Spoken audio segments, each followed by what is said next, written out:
Hello and welcome to another installment of App Marketing Conversations. I'm Ian Sefferman here with Roby Ganguly of Apptentive and Ryan Morell of Gamehouse. How are you guys all doing? Great. Morning. Awesome. We have Darwin back. Yeah, I can't forget Darwin. So Darwin is back. We also have a pretty awesome backdrop today. So that's both of those things are great. And some cool announcements, I think, and interesting statistics to talk about. So one was Asimco, is that right? Is that who was talking about it? Well, yeah. So it was at WWDC, and then Asimco had the kind of write-up over the it. analysis of what it meant. Yeah. So why don't you talk about it? You probably. Well, so it was that Apple announced at WWDC that its Maps product was used 3.5 times more than the next leading Maps product, which seems clearly obvious that the next leading Maps product would be Google. Yeah. Which is, it's a little bit of a mind-blowing number given where Apple Maps started 3.5 years ago. Yeah. It's pretty amazing. Yeah, my initial reaction to that was BS. Right. Right? Like you bring up the good point. Why would they lie about it? But it's like that's just it is mind blowing to me. Yeah. The reviews, like basically the first time it came out, I tried it and was like, this is terrible. I never went back to it. Yeah. Right? My own experience is that it's gotten a lot better. And I wouldn't say that I always use Apple Maps, but I probably am 60-40 Apple Maps to Google Maps. I think the most amazing thing from my perspective is exactly what you said, right? It was terrible at the beginning. Yeah. And Google Maps has been doing this. How long has Google been doing Maps? 10 years? Yeah, almost. At least. Yeah. Right? So that's a long time. They've got a really good quality Maps product. And in 3 years, Apple, even if it's not 3.5 times, even if it's 2 times, or even if it's even, that's amazing, right? And so that short a period of time, they usurped the clear leader in the market. What's your reaction to it? Well, damn, it feels good to be a platform owner, right? Like you just get more people buying devices and defaulting to the maps and forgetting to reinstall Google, and it's like you get a lot of advantage just from that behavior, and you get the benefit of time. So you get every opportunity that you ship something new to change it. So it's pretty tough to compete with those guys. Yeah. Yeah. Well, especially, they also have a data advantage too. Like you were talking off air about whether or not they're, like, how are they really maintaining privacy when they can view data across apps, right? Like, and I'm sure they have a good answer for that. But the reality is they're the only ones who can see how people use Google Maps and how people see how people use Garmin and Apple Maps to help improve their own product. So they have a little bit of an unfair advantage in terms of how their product roadmap and what they're going to improve upon, just like Google does on Android, right? Yeah. But just generally speaking, like, how do you? It would be really hard and scary to be in the same business that a platform owner might want to own. Yeah. So on that note, there's also the Apple Music announcement. Yeah. I see what you did there with the note thing. I didn't even do that. Let's talk about Apple Music, right? What are your thoughts on it so far? Well, I think that the most interesting part about it is that it's going to be available on Google devices, on Android devices, right? And Windows. I normally would be like, I don't have much of an opinion, I'm an Android, but now I can actually check it out and see what it's like, and that's different, right? We're talking about Maps. There's no Apple Maps for an Android device, but this seems like a place where Apple is made to compete in the long run, right? Like they just care about music so deeply, and they're going to try and figure it out. And I think now that we've seen the data on Maps, I wouldn't be surprised if we're sitting here several years from now saying, "Wow, yeah, so they own music." They really, like, all the time spent on iOS devices in music is with Apple. What are your thoughts? Yeah, kind of Echo? the same. I don't know. Have you downloaded it yet? I went to yesterday and then realized I haven't updated my OS yet. Okay. Did you download it? No, not just, yeah, No. I'm going to do it. So my initial, and I posted this to Twitter, it's like the app itself is like kind of like all Apple apps where it's like, God, like, why aren't they better at this? But their view of curation and editorial content is fantastic.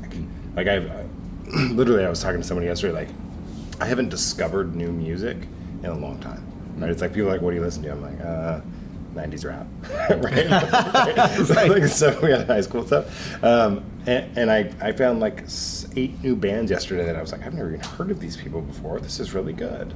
And so, juxtapose that against Spotify's playlists and radio, which, based on the way that they have created their algorithms, does exactly what it's supposed to do, which is just play you the same stuff over and over and over again. It's a really different experience, and I was really actually pretty pleased with it. Awesome. So from an actual content perspective, I was like, this is really good. I like this. So, go ahead. I was just going to say that alone makes me want to use it, right? Yeah. Because I've been talking about this actually for the past several months with friends. I feel like my discovery of new music in the past 3 to 5 years has really tapered off, and it's also correlated with me being a very heavy subscriber of subscription music. Yeah. And so I'm like, it's not working for me to get new music anymore. So if somebody solves that problem for me, well, Yeah. yeah. Well, because you're right. Like, I think the key word there is work, right? It is work to find new music. And I think one of the nice things about having DJs is that they do the work for you, and they kind of become your discovery engine. I was pretty impressed with that. Awesome. But the app itself, it's a little bit confusing what you do and where you go. And So that sounds like what you're saying sounds very similar to the if you roll back the time of Apple Maps came out and it was very confusing and Yeah. it didn't work, and so let's bring this sort of into the zone of app marketers now. You look at maps, you look at music. How do people compete with platform owners when platform owners have decided to enter a space? do you have it? Well, I mean, I think that there are a lot of places where you discover that what you're doing and the ecosystems it touches are so distinct and different from what the OS, the platform owner, dabbles in, that you can differentiate that way. So an example of that would be like Intuit and the whole like financial services expansion of their business model. Like Microsoft thought they were going to take out Intuit in the 80s and 90s. Everybody else did too, right? And they figured out, well, the ecosystem we're playing in is so much more complex that we can actually double down on that, and we will be better than any platform owner. But if you're not able to do that in the ecosystem, and music's a great example, Apple already has built all the ecosystem relationships they need.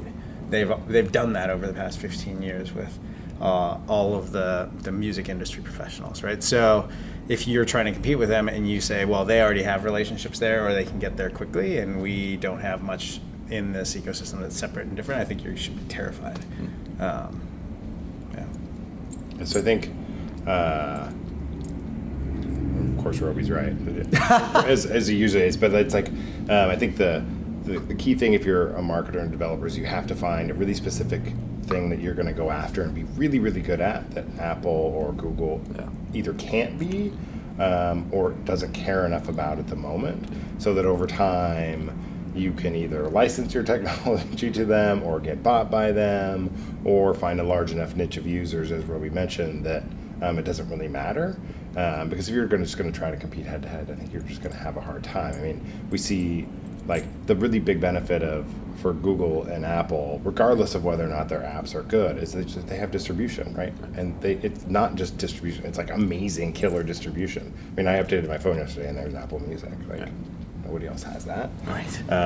So, my recommendation to any app marketer or developer as they're thinking about kind of what type of business they're going to build is like, do platform owners care about this?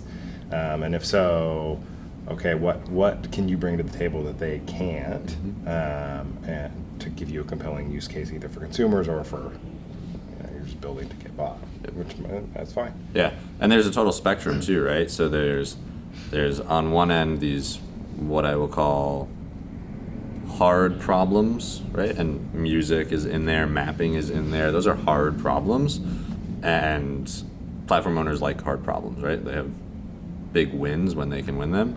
On the other side of it is what I will call super dead simple, easy problems, a flashlight app or a calculator app, right? Those two platform owners really like because they can make it dead simple and built into the platform. It's every flashlight app in the world got killed when Apple decided to just plug it in. And so then you have in the middle this section of the world that I think is where, if you're thinking about it, that's the sweet spot, right? And that's tough. Yeah. So I think another way to put that would be there's like the commodities that are flashlights and stuff like that. And then there are like the platform lock-in strategies, which are like maps and music,